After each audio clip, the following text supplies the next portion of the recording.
Well, thank you. Thanks very much. It's a great privilege to get to address this audience. I'm honored to be here.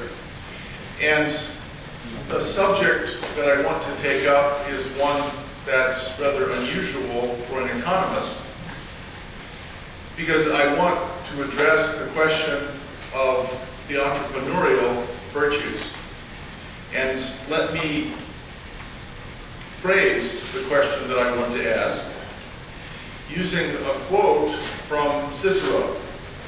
So Cicero, in his book of Duty, in book 3, in chapter 15, tells the story of a famous man, the son of Publius, who was asked to have the price of an estate that he was buying.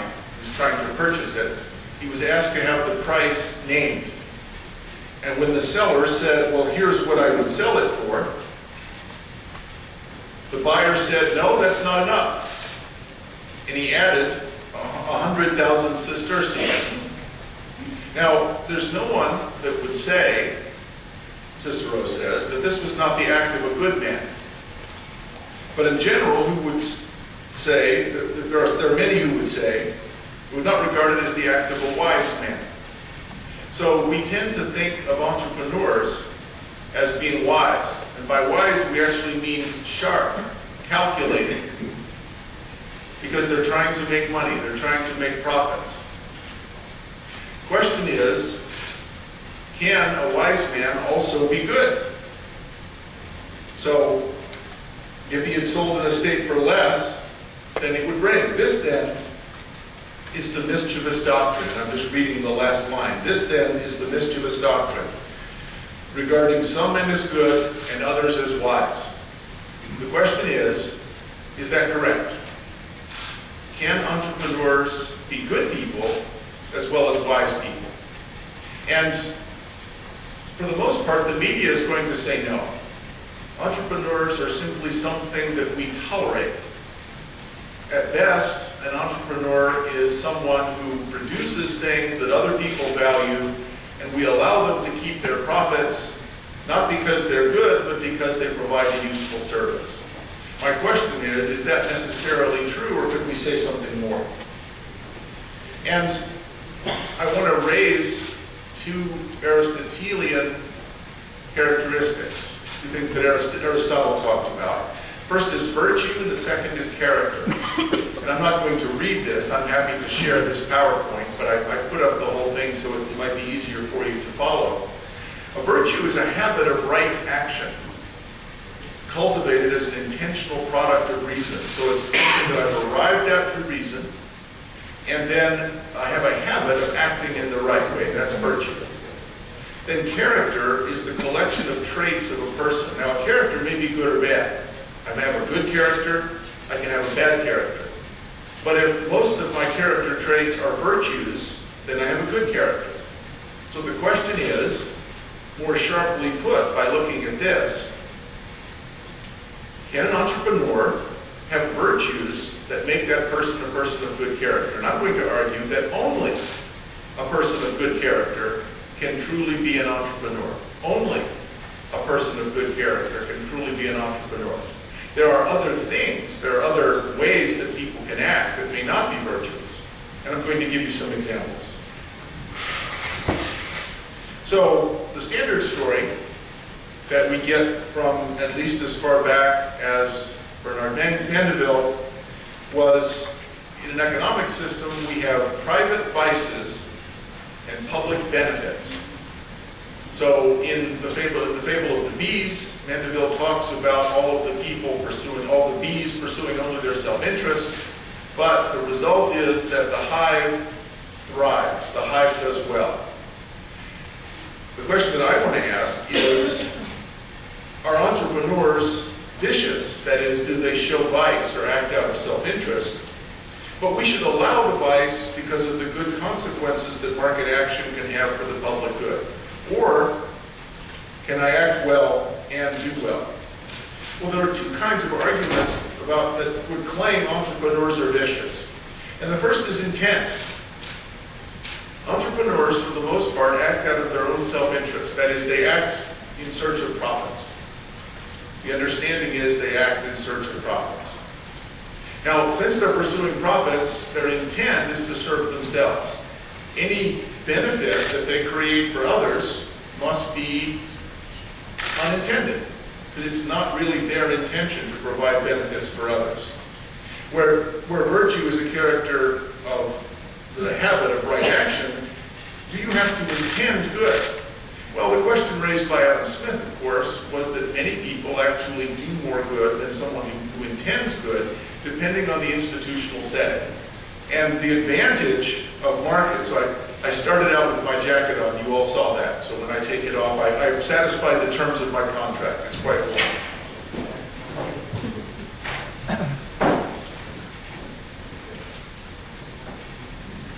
But since I started out, it counts. I'm going to claim that it counts.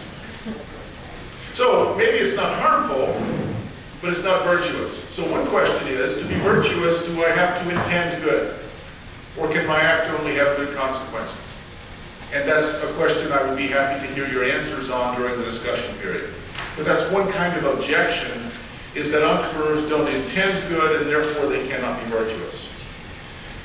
Second is that profits are just per se exploitative and illegitimate because the successful entrepreneur, judged on the merits of commercial activity, must earn positive profits. And remember that profits are the excess of revenues after I've paid all the costs. So profits are the excess of revenue after I've paid all the costs. Well, that means that I'm charging more than it's worth. In some sense, I must be charging more than it's worth. And so profits on their face are illegitimate. So there are other objections, but I think those are the two key ones. One about intent and one about exploitation. Now, I'm not saying here the Marxist conception of exploitation that has to do with the labor theory of value, but the profits themselves are exploitative because the entrepreneur must be selling it for more than it's worth. Now, we need to define entrepreneurship, and probably the best way to define entrepreneurship, this was actually clarified for me by my friend Pete Betke, was from Israel Kirzner.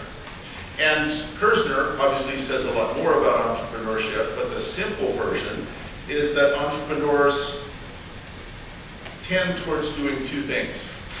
One is, statically, in the short run, they tend to optimize. So if something is selling for two different prices in the marketplace, then you can arbitrage. You can buy it lower and sell it higher. But by doing that, you tend to drive the price together. Now, because in Austrian economics, we don't work on the basis of equilibrium theory, the two prices may not ever converge to a single price, to an equilibrium price. But still, there's a tendency for prices to converge. This is necessary for prices to contain information about opportunity cost. And so the big argument that Austrians make about price is that it contains information. It contains information that everyone else can use to decide how to pursue the plan of action that they have to pursue their own goals. So having a price, or something like a single price, is very useful. It's very valuable. Second, this is the dynamic part, is alertness. And the way Kirzner put it is that entrepreneurs try to see around corners. Entrepreneurs try to see around corners. Now, you can't literally see around the corner, but you try to anticipate. Not just what do people want today, but what will they want tomorrow. Not just what do they want today, but what will they want tomorrow. So, alertness and profit-seeking, optimization, is a discovery process. But it's at a higher level than just prices. So prices work out the value of existing resources. Alertness creates products that at this point exist only in the imagination of the entrepreneur. Now, sometimes the imagination of the entrepreneur is wrong. We make up something and we think people want to buy it, and that's not true. But sometimes it is. And so we depend on entrepreneurs, people of imagination, for new products. So the two things that make up entrepreneurship are working on arbitrage. which brings prices together, which benefits all of us, and imagining new products, which creates the new products that we depend on, which benefits all of us. So, for example, when it comes to seeing around corners, Steve Jobs famously said, Steve Jobs was famous in part because he didn't think consumers were very smart. In fact, he didn't think anyone was very smart except for Steve Jobs. He thought Steve Jobs was darn smart. And, you know, it turns out maybe he had a point. So, in 1989, let's see what it is. 1989, he says, you can't ask customers what they want and then try to give that to them. By the time you get it built, they'll want something new. So, if you ask consumers what they want, they don't know. Then, you got even more egotistical. For something this complicated, it's really hard to design products by focus groups. A lot of times people don't know what they want until you show it to them. They don't know what they want until you show it to them. Now, this sounds arrogant, but it turned out to be right. There was a product called, most of you are not old enough to remember, but there was a product called a Sony Walkman, which just revolutionized the way people listen to music. So a Sony Walkman was a cassette tape carrier. You put the cassette tape in it, you close it, and then you put on the headphones, and the headphones were huge instead of the little earbuds. You put it on, you could walk around and carry your own music listening to cassette tapes. And for the young people, you could go to a museum and see a cassette tape at some point. I know you've never seen one. Steve Jobs said there's no reason why music should be tied to a particular medium. And tapes were analog. So when they degraded, there was no way of restoring them.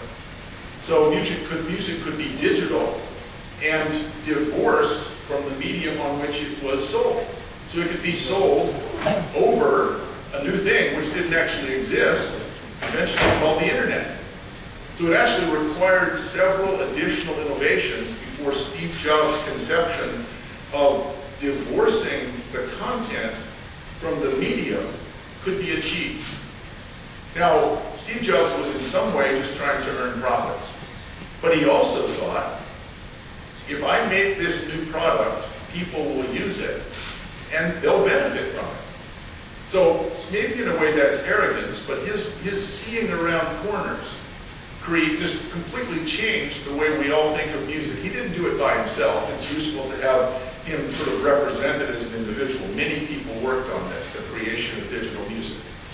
But Steve Jobs was one of the first to see that you could create this. And when he made profits, what exactly does that mean? It means that his ability to make this and then sell it at a price less than the maximum people were willing to pay meant that he was creating value. He was creating value. How do I know? Because he made profits.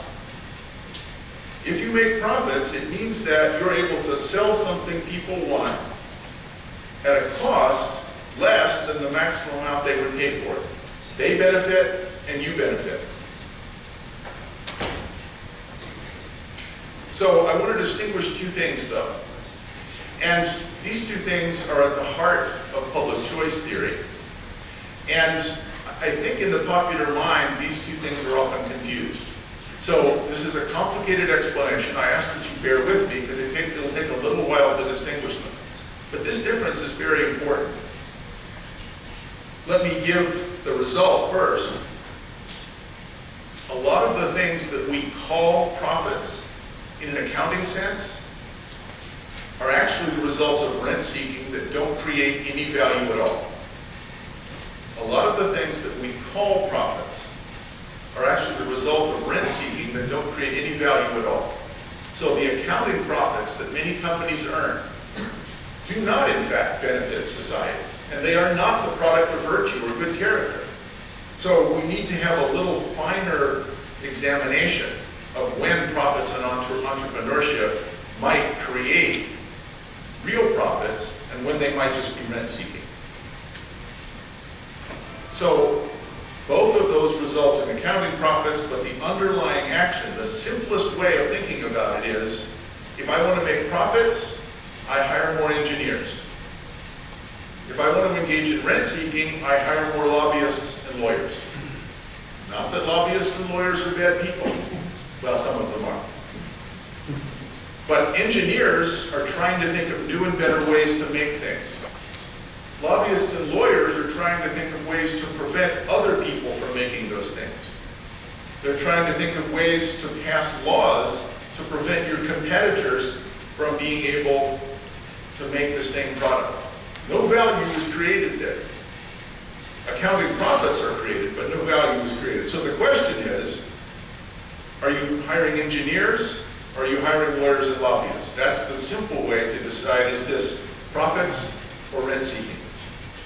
So if exchange is truly voluntary, and that the EU part, as Professor Munger said, it has nothing to do with the European Union. EU just means well or truly.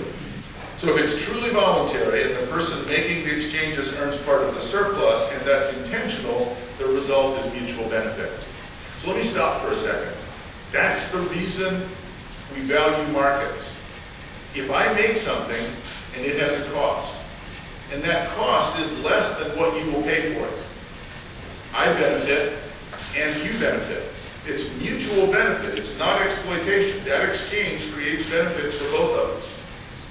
Well, to the extent that that's true, we want to multiply that exchange. We want to have as many exchanges as possible because each creates a mutual benefit. So part of the problem is the exchange truly voluntary? And that's why a lot of my work in philosophy and ethics has been on this question, is something truly voluntary? Because philosophers think about this differently than economists. Economists tend to think if an exchange takes place, it must be voluntary. Philosophers want to put a lot more conditions on it. So that's not my subject today, but if you look at my publications, if you're interested in that question, I've tried to work on this question. When can we exchange, when can we say that an exchange is voluntary? When is it truly voluntary? Well, profits are the excess of revenues from selling a product after the costs are subtracted. And if the exchange is voluntary, each person buying the product must think that she's better off. Entrepreneurs seek profit, and so they try to create value. Rent seeking is a competition for an artificial prize or benefit that's created by taking money away from taxpayers and trying to give it to others, or a restriction on competition that allows an artificial increase in price. So political entrepreneurs then seek rents, and no value is created. So profit seekers are trying to create value. Political entrepreneurs are trying to seek rents. And that's the core of the difference between whether or not the act is virtuous. Rent-seeking is not virtuous. Rent-seeking cannot create value. Rent-seeking can create profits in an accounting sense. And that's the reason that this is so difficult. If you look at my accounting sheet, if you look at my balance sheet, it looks like I'm making lots of money. But I may be making it just by getting the government to give me a monopoly or to protect me from foreign products or others that are trying to make a better product more cheaply than I can. So you can't see this very well, but this is an actual example that I took from Facebook from about 2 weeks ago. The United States has created a program called Social Security Disability. Social Security Disability. And disability payments mean that if you are for some reason unable to work, you will get what is in effect a pension for the rest of your life. There may be merit in this program if someone is truly disabled. However, it turns out that if you hire a lawyer and pay that lawyer $10,000, you have an excellent chance of being declared disabled. And so there was a recent story, and this was on National Public Radio, the government radio station of all things. There are some towns where 40% 40% of the people are disabled, because they have very good lawyers. So 40% of the US population in some towns is living off the profits that other people make from their work. And of course, once you're disabled, you can't work. It makes sense in a way, in a perverse way. Once you're disabled, you're not allowed to work or you'll lose the benefits. So on Facebook, you see these advertisements saying, if you pay us money, we will get you qualified for this disability. Now, is this virtuous? It can't be. What you're doing is competing for tax money that's being paid for by others. Is it profitable? Yes. Yes, because the very smart lawyers, the very smart lobbyists, the whole industry, in effect, that works to create this disability payments is making a ton of money, but they're doing it by rent-seeking rather than by actually creating new products. So, I wanted to state this in terms of a theorem for those with an engineering background.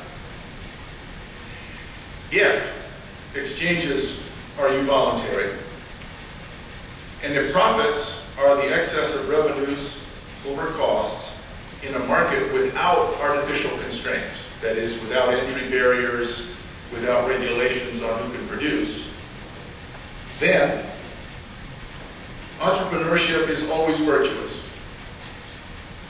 It is the habit of alert-seeking of exchange opportunities embedded in a character of forbearance of rent-seeking opportunities. So, I choose not to pursue rent-seeking even if I could make profits. And that's a hard problem because it means that you actually have to work to create new products. But it might be more profitable to, again, invest in lobbyists. Fewer engineers and more lobbyists. But it is possible, that the reason I wanted to state this as a theorem, it is possible for entrepreneurs to be virtuous. So let's compare how markets choose compared to how politics chooses, how we choose in the political system. In markets, we use the profit test. The profit test says, if I can produce something for less than people will pay me for it, I'm being signaled that this is a good thing. If I can produce it for less than people will pay me for it, this is a good thing. Now, the price system there is the one that's telling you what to do. Because if I can produce it for less than you'll pay me for it, it means that the opportunity cost of the resources is less than what it costs to make it. How do politics choose? Well, markets choose at the margin. Markets choose at the margin, and I'll give an example of that in a moment to make it clearer. Politics choose in the middle. To win in politics, you have to convince the voters. You have to convince the median voter, the center voter. Now, that may be a good thing about politics because it doesn't respond to quick whims. You actually have to persuade most of the people. But there are very different ways of choosing. And for rent-seeking, all you're trying to do is win the rent, win the prize that was created by government creating this rent. So markets use signals and information about scarcity. They use incentives, and the absence of a price system or information is a big reason why real socialism has always failed. But even welfare states can be fairly successful to the extent that they rely on the price system. So I want to tell 3 stories to try to illustrate profits and virtue. The first is the itinerant padre, then the verger, and then the mangier. Well, the itinerant padre is a story that comes from one of my favorite articles written by R.A. Radford in 1945. He was an economist and he was captured by the German army. And being an economist, you know, he didn't write about the heartbreak of being a prisoner. He was autistic, like all economists, like many economists, and so he wrote about what it was like to see the market system work in a prison camp. And it turned out, you can see a picture of it here, every month everybody got a Red Cross package, a package from the Red Cross. And in the Red Cross package was chewing gum, cigarettes, chocolate, a can of beans, some crackers, some cheese, a bunch of things that were pretty valuable. So everybody had exactly the same endowment. But people have different preferences. People want different things. So I like chocolate more, you like beef more. We could give each other the beef and the chocolate, but before long we probably are going to work out that it's more fair for us to exchange them.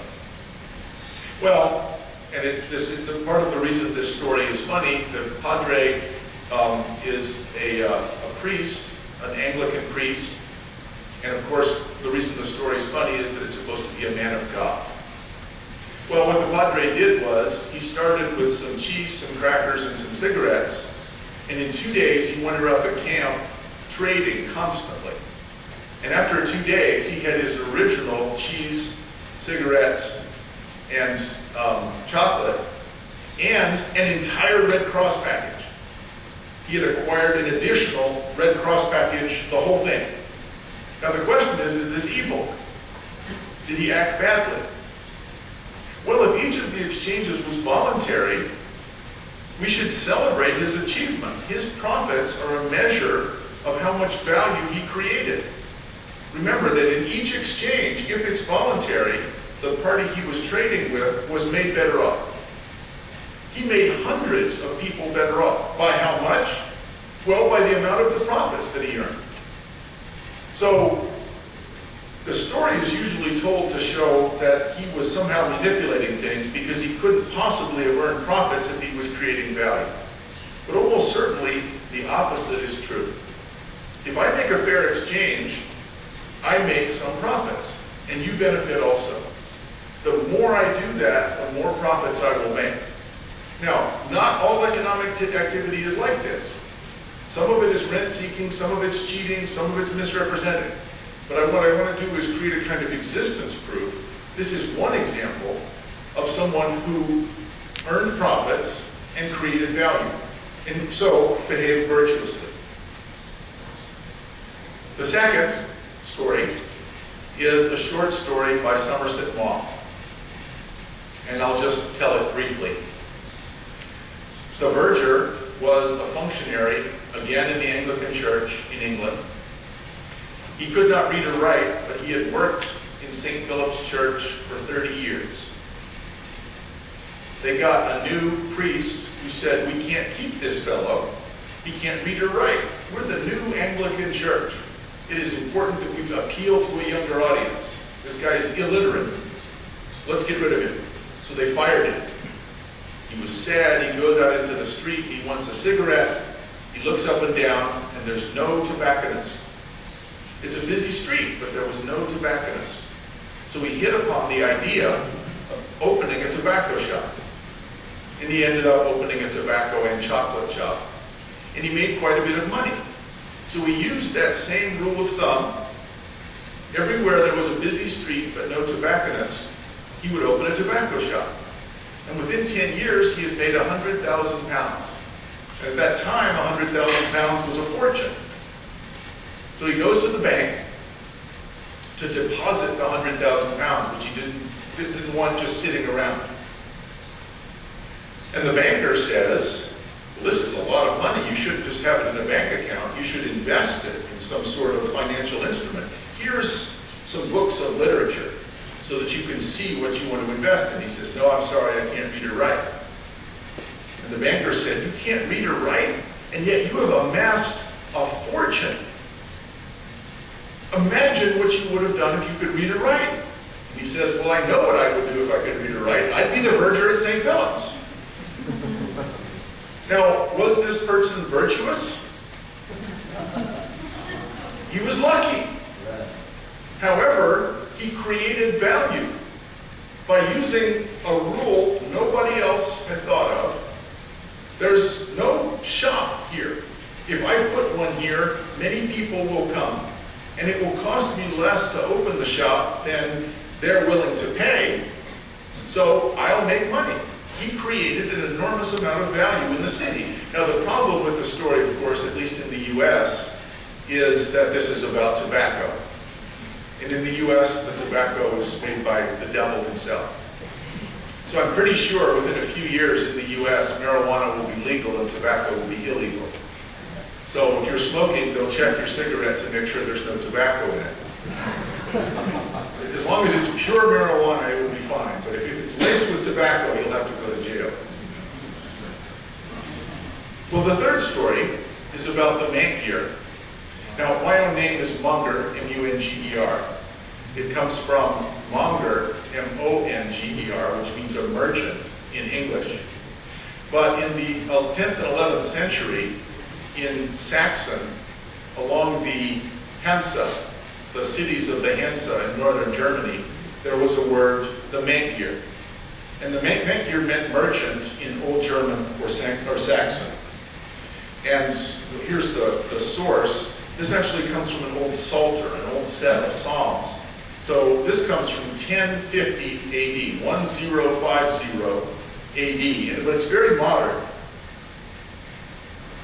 And this is the Munger in 1050, almost 1,000 years ago, telling the story of what he does. I say I am useful to the king, and to aldermen, and to the rich, and to all people. I ascend my ship with my merchandise, and I sail over the sea-like places. I sell my things, and I buy dear things which are not produced in this land. And he says, I suffer shipwreck. I have great danger. Sometimes the loss of all my things, barely escaping myself. And the interlocutor, the person he's talking to, asks him, will you sell your things here as you brought them here? And he says, no. Basically, I'm going to charge as high a price as I can get. Is this man evil or good? How would you decide? Well, he's clearly saying he's going to go and buy stuff and bring it here and charge the highest price he can get. What determines the highest price he can get? How much competition there is. If no one else is doing this because it's too dangerous, he's providing a very useful service. If other people are being prevented from bringing the stuff because he hired lobbyists to prevent it, he's doing harm. So this story is usually a way of saying, he's charging a high price, he must be evil. But charging a high price in and of itself is not evil. This is for 1050 AD, 1,000 years ago, this is a very modern story. Because it's a sort of morality tale. Under what circumstances should we use price to tell us how valuable something is? Well, someone else can look at the profits that he's making and say, let's go and buy some of that also. We too can do this. So the profits that he's making are a signal to others that they should bring some also. Well, let me skip a couple of these to remind you about the difference between profits and rent-seeking, and then talk a little bit about two more examples. Remember that profits are the excess of revenue from selling a product after the costs are subtracted. Rent-seeking is a competition for an artificial prize or benefit. So one of the problems that people have, even if you're creating profits, is the thing that you're creating actually valuable? And so in the US, most of you wouldn't know this, it's one of many shameful chapters of the United States. But one man who made a whole lot of profits created in 1974 the pet rock.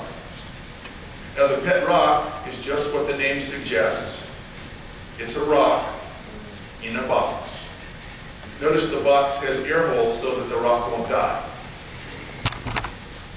So in 1974 he started selling these. I actually got one for Christmas in 1974. I remember it clearly. I was very happy. It was a big Christmas for me to get this rock. Now, he sold 1.5 million of these and he became a millionaire. Was this an act of virtue? Well, he didn't defraud anyone. If he'd said it was a pet dog and you opened it and it was a rock, that would be bad. But it really was a rock. This is a pet rock, you open it up, it is in fact a rock. What was cute about it was the instruction sheet. The instruction sheet gave you instructions about how to train your rock. And some things were easy. You started with sit. The rock was really good at this. Sit, stay. Attack was harder. You had to pick it up and throw it. But it was effective. Shake hands, roll over. Roll over wasn't so hard. All you had to do was put it on a slope. So it was cute. A lot of people enjoyed it. So, yes, by the usual definitions of the way we think of value, he actually created value. And 2001, they tried an update by adding a USB for added functionality. This didn't actually work very well because it was no added functionality, it was just a USB.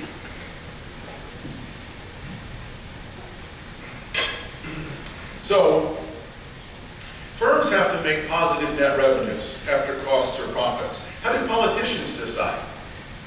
Because if we're going to talk about virtue, we should also bring politicians into the picture.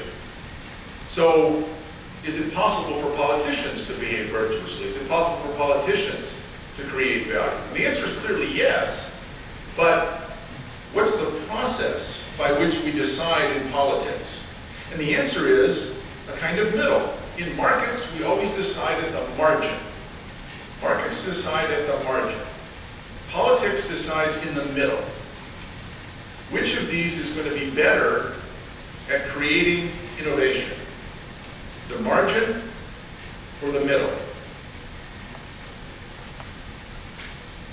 Well, one example of an entrepreneur was a Japanese man named Soichiro. And in the late 1950s, MITI, the Japanese Ministry of International Trade and Industry, decided that they were going to rationalize and streamline the automobile industry in Japan. And their idea was they needed to realize the economies of scale in automobile production. So once you set up a production line, the more cars you make, the more your average cost falls. So they figured they could make a lot more profits and be more competitive if they only had two automobile companies, Nissan and Toyota. And their goal in the 1950s, it is hard to imagine, hard to believe now, but in the 1950s, Japan had essentially no automobile industry. And now, of course, as a result of something, Japan has a very successful automobile industry. The question is it a result of political planning or entrepreneurial excellence? Is the Japanese automobile industry and its great success a result of political planning or entrepreneurial excellence? And how would you tell? Well, I'm not in a position to analyze it, but this anecdote, I think, illustrates something about that. So, they wanted to cut it down to two companies, Toyota and Nissan. And all the other companies were told that they could make airplanes, they could make motorcycles, whatever they wanted. Some of them could make blenders, maybe televisions, which were new at the time. But there was this guy, Soichiro, and he's smiling here, but he didn't smile very much. He was kind of a loner. Nobody liked him. The women would talk to him, except to tell him to get away. He was lonely.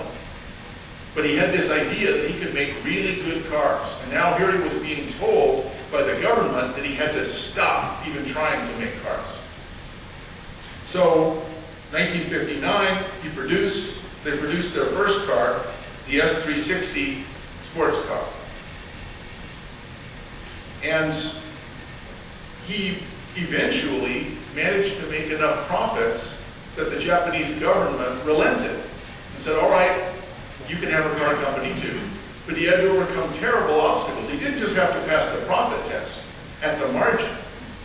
He had to pass the political test at the median in persuading politicians that he could be successful. And this was the first motorcycle that he had made. Of course, his last name, as you've probably already guessed, was Honda. His name was Soichiro Honda. So Japan tried, the government of Japan, for political reasons, tried to say we don't need this company called Honda.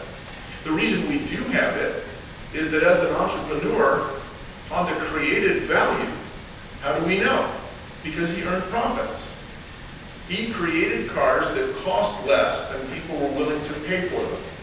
Honda's a very profitable company, but many, many people own Honda automobiles, and they bought them for less than the most they would have paid for it. Many people benefited from the fact that this strange loaner pursued a virtuous path of creating automobiles that people wanted to buy.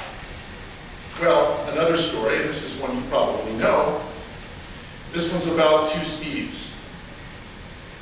Two Steves were working in a garage. One of them worked for Hewlett-Packard, and the other one worked for Atari. The Atari guy was Steve Jobs. He had the garage. And they worked on what they hoped would be a revolutionary machine. So near the end of 1976, they released onto the market a metal box that they'd attached by a wire to a television screen. This wasn't that long ago. It's not 50 years ago yet. They tried to charge $666.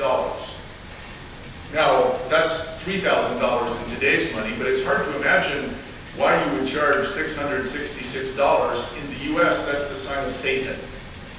666 is the sign of the devil. So I guess they were trying to get people's attention. These computers now just sort of seem like paperweight. They had no memory, no fixed memory, and 16K of RAM. So it wasn't even a very good calculator, and they were trying to charge $666 for it. These guys were nuts. There was no chance of this working. And if they had asked the government, should we go ahead with this, they would have said no. And in a sense, they would have been right. There's no chance of this working. So they also didn't make any campaign contributions. There's no grassroots waves of support. But they were out on the margin, which is where markets make their choices. And so they continued working.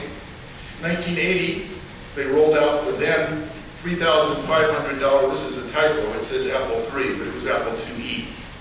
The Apple IIe was the first successful one, but still, it was about $9,000. Now, they hadn't received any public money. It was no one's problem but theirs. It was their hunch, their money, and if it went bankrupt, it was going to be their loss. They kept pushing it. Now, was it profitable? Interestingly, yes. They had a stock offering in 1980, and they sold 4.6 million shares of stock. So they capitalized their company by selling stock shares. Now, 4.6 million is not very many. At the time, the US had a population of 270 million. So even if only one person bought a share of stock, that would only be about 4.6 million. As it was probably a total of less than 500,000 people believed in this company enough that they bought stock in it. So that meant 90% of the United States thought that these new contraptions were not going to work. They thought, we don't want to buy these. But the two Steves bet that they could make money even when everyone else was betting no. And in fact, if you had asked the experts, not just the median voter, but the experts, in 1957, the business editor at Prentice Hall had said, I have traveled the length and breadth of this country and talked with the best people, and I can assure you that data processing is a fad that won't last out the year. This is a guy that runs a computer company. And he says, not computers, forget it. They'll never catch on. The microchip was invented in 1968, and an engineer at IBM's Advanced Computing System said, what is it good for? This is a computer engineer. Can't see around the corner. It's very hard to see around the corner. You need somebody who can see around the corner. This was an expert who couldn't do it. So Ken Olsen, this is in 1978, and he was the founder of DEC Computers, a giant computer company. There is no reason anyone would want a computer in their home. Now at this point, almost all of you have a powerful computer in your pocket, because your cell phone is a far more powerful computer than these computers that were being sold that cost $7,000. But it was very difficult to imagine that. The thing is, Olsen was right. Very few people did want home computers. Nobody did want those in their home. It was 1985, only 5% of American households would have voted yes. 95% would have voted no. So in economics, the margin matters, whereas in politics, the middle matters. Finally, in 2005, 25 years later, a majority of American households had PCs. So if we waited on politics, it would have taken until 2005 before we had computers. Nobody would have invested until the median voter had changed his mind. So the point is, there's three ways to choose. Markets, a profit test, and we allocate based on price. Now, we make a lot of mistakes, but it encourages innovation. And I want to claim that entrepreneurs who actually act as entrepreneurs, trying to create new products and value, are behaving virtuously. Second, political entrepreneurship, or rent seeking. You allocate based on subsidies, you make a lot of mistakes, and you rarely direct resources toward more productive uses. Now, Miti in Japan was trying to engage in rent seeking. If we have just two automobile companies, Toyota and Nissan, they'll make more profits. They weren't trying to create new products or value. They were trying to create rents. So the political process limits people's access to new products, whereas markets expand people's access to new products. And then the third is democratic choice. Democratic choice is based on the median voter. It operates at the middle, never at the margin. Now, for many things, that's good. You don't want changes constantly from just 5% for the sort of core questions about how the society is to be organized.